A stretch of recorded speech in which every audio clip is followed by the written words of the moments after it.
பெரியவர்களே, தாய்மார்களே, உங்கள் அனைவருக்கும் எங்களுடைய பாரத பிரதமர் நரேந்திர மோடிஜி அவர்களின் சார்பாகவும் கண்ணூர் மேற்கு மாவட்ட பாரதிய ஜனதா கட்சி சார்பாகவும் நெஞ்சார்ந்த நன்றியை நாங்கள் தெரிவித்துக் கொள்கிறோம். மீண்டும் மோடி வேண்டும் மோடி என்று சொல்லுவது போல தொடர்ந்து 3வது முறையாக பாரத பிரதமராக நம்ம இந்திய மக்கள் தேர்வு செய்திருக்கிறார்கள். அவர்களுக்கும் இந்த நேரத்திலே எங்களுடைய நன்றியை தெரிவித்துக் கொள்கிறோம். நம்ம இந்தியாவை பொறுத்தவரை வேறு யாருக்கும் இது போன்ற ஒரு புதிய வாய்ப்பை கொடுத்ததில்லை. ஆனால் தொடர்ந்து நரேந்திர மோடி அவர்களுக்கு கொடுக்கப்பட்டது என்று சொன்னால் இந்த மக்கள் மீது நம்பிக்கை வைத்து உள்ளார். நம்பிக்கை வைத்ததை அப்படியே தொடர்ந்து நடைமுறைப்படுத்தக்கூடிய ஒரு தலைவராக, ஆற்றல் மிக்க தலைமையாக பாரதிய ஜனதா கட்சி இந்தியாவிலே வளர்ந்து கொண்டிருக்கிறது, வளர்ந்து விட்டது என்பதை மகிழ்ச்சியோடு உங்களுக்கு எடுத்துக் கொள்கிறோம். இந்தியாவை பொறுத்தவரை எத்தனை கட்சிகள் இருந்தாலும் பாரதிய ஜனதா கட்சிக்கு இதே இல்லை என்பதற்கு தான் 140 கோடி மக்களும் இன்றைக்கு தேர்வு செய்திருக்கிறார்கள் பாரதிய ஜனதா கட்சியை என்பதை மீண்டும் மீண்டும் தெரியப்படுத்துகிறோம். எங்களை பொறுத்தவரை இங்கே சாதி இல்லை, பேதம் இல்லை, மதம் இல்லை. மற்றவர்கள் எல்லாம் அப்படி சொல்லி ஒரு வாயை உருவாக்கி கொண்டு நாடாளுமன்றத்தில் இருக்கிறார்கள்.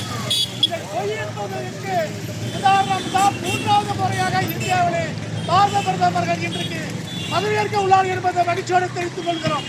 தமிழ்நாட்டிலே சாதியை சொல்லி வாழ்கிறார்கள், பணத்தை கொடுத்து வாழ்கிறார்கள்.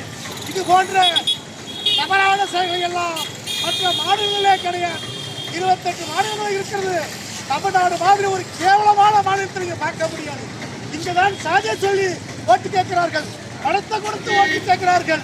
வெற்றியை மாற்றி விட்டார்கள் என்று நாங்கள் சொல்லுகிறோம்.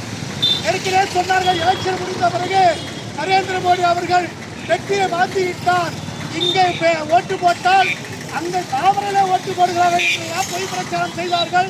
திராவிட கட்சியை சேர்ந்த தலைவர்கள் எல்லாம் இப்போது மக்களாட்சியை நாங்கள் உங்களை கேட்கிறோம். இன்னைக்கு 40க்கு 40 திராவிட கட்சிகள் தமிழகத்தில் பிடித்திருக்கிறது. இதுக்கு என்ன அர்த்தம்? இது மக்கள் தீர்ப்பா, இல்ல மகேஷன் தீர்ப்பா, இல்ல மோடி செஞ்ச தீர்ப்பா? தயவுசெய்து சிந்தித்து பார்க்க வேண்டும்.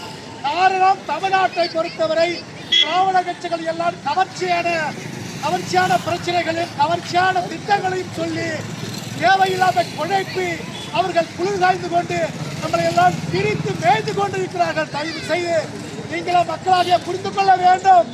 தொடர்ந்து தமிழ்நாட்டை பொறுத்தவரை குடிசை மாறி இருக்கிறதா, தண்ணீர் இல்லாத கிராமம் இருக்கிறதா, மின்சாரம் இல்லாத கிராமம் இருக்கிறதா சொல்லி பார்ப்போம். தொடர்ந்து திராவிட கட்சிகள் தொடர்ந்து பொய்யான பிரச்சாரம் சொல்லி ஜெயிக்கிறார்கள். அவர்களுக்கு மாறி மாறி வாக்களிக்கிறீர்கள். தமிழகத்தில் என்ன நடந்திருக்கிறது? இந்த கர்நாடகத்தை எடுத்துக்குங்கள். சாக்கடை தலைகீழ போய் கொண்டிருக்கிறது. சாக்கடை தலைகீழ கொண்டிருக்கிறது. மின்சாரம் இல்லை. இங்க வந்து குப்பைகளை கூட்டுவதற்கு இந்த பேரூராட்சி ஆதி இல்லை. அப்படியாப்பட்ட பேரூராட்சி தமிழக கைவசமாக ஆட்டிக் கொண்டிருக்கிறது. தயவு செய்து புரிந்து கொள்ள வேண்டும். மக்களுக்காகவும் 140 கோடி மக்களுக்காகவும் உழைக்கக்கூடிய ஒரு தன்மான தலைவர் நரேந்திர மோடிஜி மட்டும்தான் என்பதை இந்த நேரத்தில் புரிந்து கொண்டு 3வது முறையாக இந்த நாட்டை ஆளுவதற்கும் நல்ல திட்டங்களை கொண்டு வருவதற்கும் சேவை செய்வதற்கு வாய்ப்பு கொடுத்த அனைத்தனை நல்லவர்களுக்கும் பாரதிய ஜனதா கட்சி சார்பாக நன்றி நன்றி நன்றி நன்றியை சொல்லுகிறோம்.